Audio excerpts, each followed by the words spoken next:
లోక్సభకు ఎన్నిక అవ్వాలంటే ఉండాల్సిన అర్హతలను ఇప్పుడు చూద్దాం. భారతదేశ పౌరుడై ఉండాలి. 25 సంవత్సరాల వయసు నిండి ఉండాలి. ఆదాయం వచ్చే కేంద్ర రాష్ట్ర ప్రభుత్వ ఉద్యోగంలో ఉండకూడదు. దివాలా తీసి ఉండకూడదు.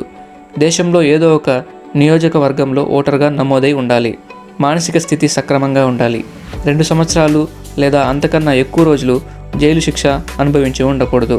ఎన్నికలలో పోటీ చేసే వ్యక్తి తన నామినేషన్ పత్రంతో పాటు సెక్యూరిటీ డిపాజిట్ 25,000 రూపీస్ చెల్లించాలి.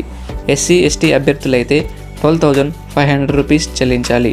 పోటీ చేసే వ్యక్తి ఒకటి కంటే ఎక్కువ స్థానాలు పోటీ చేసినా ఒక సెక్యూరిటీ డిపాజిట్ సరిపోతుంది.